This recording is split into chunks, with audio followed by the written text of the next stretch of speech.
Hello, I'm Brigantia Blackbird of Blackbird Grimoire. Welcome to the Blackbird Diaries, episode 3, and we're going to be talking about why the witch was in the woods. This topic came to me because, a variety of factors, really. We live in a very irritating reality in which many of my brother and sisters in the craft have to endure more than their share of attitude and insults. And then, of course, then we have the fairy tale that often has a component of, there's a witch who oftentimes resides in the woods, and sometimes the witch has beneficial intent, sometimes very baneful. But nevertheless, it just seems to be like culturally in our fairy tales and a lot of our lore, it's just that's where we put the witches. We put them over there in the woods where they're not quite a part of the rest of society. And then I also got to thinking about, is this solitude necessary? Is this just kind of the bane of our existence? We're going to be talking about all of this and kind of ramble around, explore the concept. And needless to say, I am really looking forward to what people have to say in the comments about this one. So definitely don't hold back. So let's begin with idiocracy, because that's what we're dealing with. Despite the fact that there has been a great advancement in the general understanding of witchcraft and paganism since the 1950s, there are still a lot of deeply prejudiced minds out there, and they're just buying into wholesale a bunch of medieval propaganda, and that's all that it is. And it's important to note, why did that medieval propaganda exist to begin with?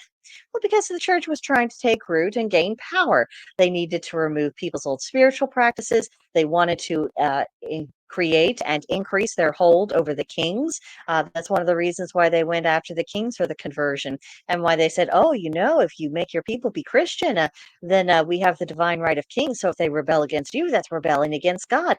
Wouldn't that be convenient to help keep you in power? I mean, it's so obvious about what it was. It was about power, it was about influence, and of course, ultimately, that is also about making sure that the money flows in the direction that the people putting out the propaganda do today. And we still have examples of that in the modern age. Nothing has really changed. It's still the same old nasty coping mechanisms, the same old story. It's about we've got to demonize our opposition. We've got to convince people that they're evil in order for us to take power and to do whatever we want. So, that's something worth contemplating in of itself. But let's return to, the plight of the witches. Now, despite the fact that there is a lot more good information out there, and I think there's a lot of plenty of practitioners who are presenting themselves as exactly what they are, they're normal people. They have a religion that is not Abrahamic, and some of us practice magic, and we take that job very seriously. But apparently, some of the NPCs haven't really received those file updates, and so we end up having to have these mind-numbing conversations, usually on social media. People never dare speak to you this way in person. But it's just a rehash of old issues, and people are repeating their points, and they aren't listening to yours, and they're not there to find out what's what. They're just there to try to use you as a scratching post. And it's really bothering me because a lot of the issues that people brought up, I mean, these are things that were laid to rest by the generation previous to mine, if not the generation previous to us. It's not as though a lot of the issues haven't already been thoroughly debunked, explored, and exposed for what they really were. And it's even more galling because the core of our practices are life sustaining, they are life enriching activities. It is about the betterment of the human spirit and coming more into harmony with what nature always intended for us to be.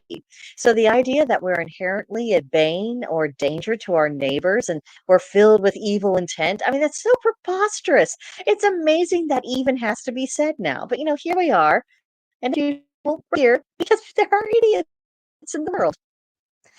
But I don't think that ignorance is any excuse. I mean, not at this stage. I mean, this is not the 1950s, and we have the internet, we have all the educational resources we could wish for, and there is actually no shortage of accurate information about witchcraft, paganism, modern practices, and modern practitioners. People have things available to them to form an accurate impression if they wanted to, because we're everywhere. How many pagans and witches do you know who blog or who are on vlogs and they have some kind of public presence on social media? How many of us have podcasts, for mercy's sake? And even if you look at secular academia, there's a growing body of evidence and literature on the topic, and a lot of it is really not unfavorable to us. So if someone is really unaware of who and what they are, it's because they never conducted a proper investigation. And if they want to criticize us, I mean, that's their prerogative, but to do so in a slanderous way, that just reveals the poverty of their character and the contempt they really have, not just for us, but for anyone that they're talking to. And when you contrast that attitude with, some of the pagans and witches out there who have enough knowledge to be able to teach at seminary schools, it's really pretty pathetic. So this leads to isolation. Now, back in the day, the mere accusation of witchcraft, not the actuality of it, not someone who was even interested in it, someone might have been opposed to it, but if the accusation was made, that was enough to endanger a person's life. And in modern times, I mean, witches are still getting contempt from the Abrahamic religions. We get contempt from atheists. We even get contempt from some pagans who've decided that they're too educated to take us seriously for reasons best known to themselves. That is probably the most galling example of them all because they should know better. It isn't about that our fellow pagans need to exactly believe in what we believe in. They certainly don't need to do everything that we do. But the fact that some of them feel that it is a badge of honor to not show us basic respect, how contemptible. So, because of all of these things, witches and wizards, we know what it's like to be all alone in a crowd. We don't have to go off by ourselves, but we definitely know what it's like to be all alone in a crowd. And that's not the best feeling. It's not a feeling that really is conducive to thriving or to having a benevolent attitude towards your fellow man. So is it any wonder that you see, some practitioners, they just get sick of the goings ons and they decide, I'm going to go book it out to the woods. I'm going to go live in the countryside. I'm going to find some lonely, isolated spots because if I'm going to be alone, it will be because I am actually alone, not because I'm sitting in a crowd of people who have decided that they're better than me and they're not going to accept me because they're better than me. I mean, who wants to deal with that kind of degrading attitude? And again, this hurts. It hurts for us to be pushed to this point because, again, the core of the craft revolves around healing, seeking wisdom, cultivating nature, nurturing the fauna of the world, and working towards the good of their fellow man as well as personal enlightenment. And what have we gotten in return for that? Especially after so many of us have gone out of our way to say, look, this is who we are. The nasty stuff, that's propaganda and people who are of really bad character. That's not the reality of who we are. So we get insults. Some people have gotten persecution, and in times past, people got death. Hideous affairs. So it's isolation that many of us have experienced in one form or another, to one degree or another. Is it necessary?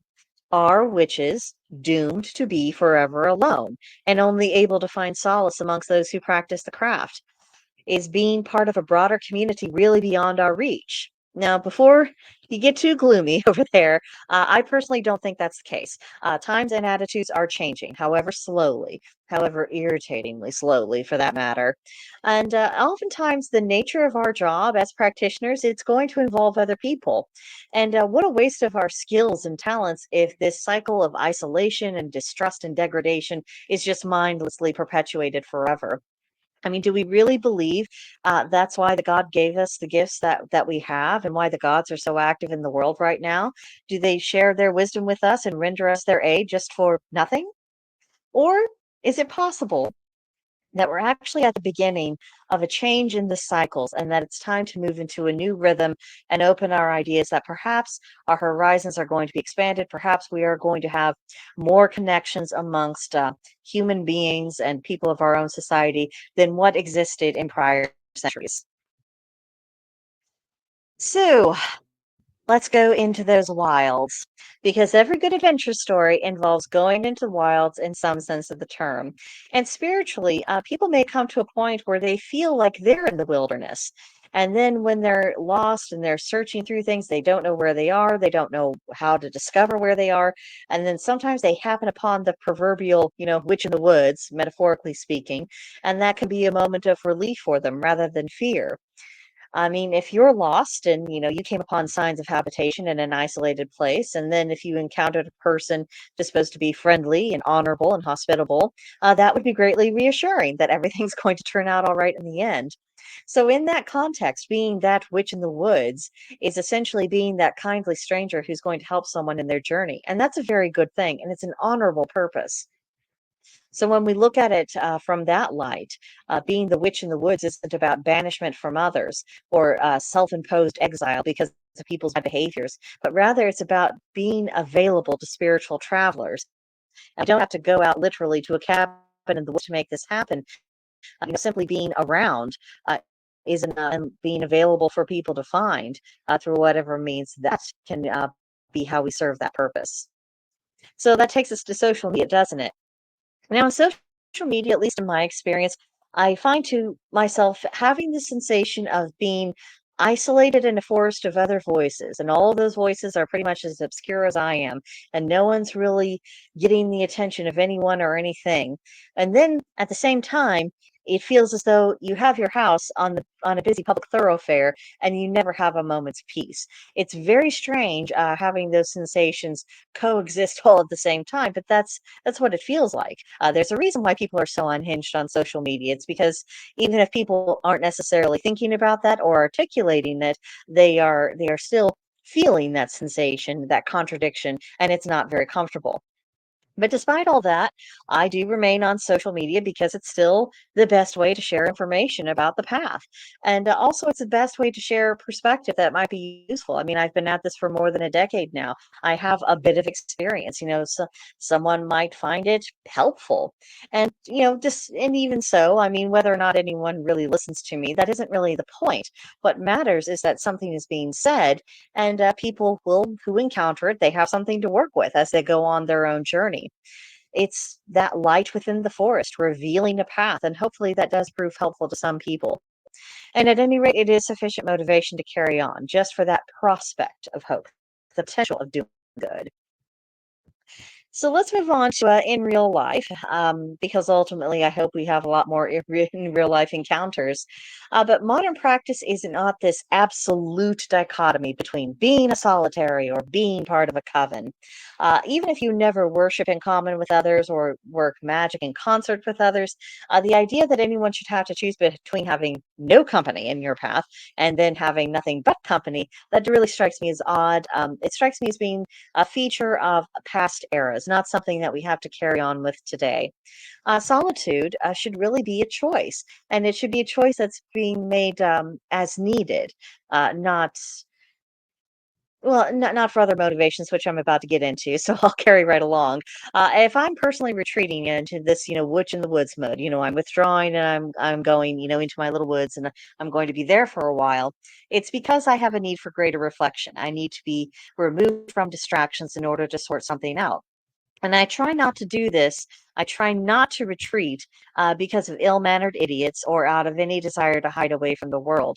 I really don't approve of decisions that are made because they were motivated by fear or a desire to avoid discomfort. I don't respect that in myself. I don't respect that in others, and certainly not in other practitioners, because we are not on a path that is about comfort. It is about the seeking of truth. It's about a path of service. It's about trying to discover some new thing about the spiritual realm, or at least understand it better, and then being able to convey that to others. I mean, that's really what a lot of it is about. So if we're hiding away out of fear, if we're just trying to avoid discomfort, we're not fulfilling the role. And I'm very conscious in that. I've been doing the best I can over the past 10 years to really root that out within myself. And I try to surround myself with others who are willing to embrace that challenge. And so often, when people who struggle with that have brought it up, it's not because they're saying, I haven't figured out how to make this transition. I need something to bolster my courage.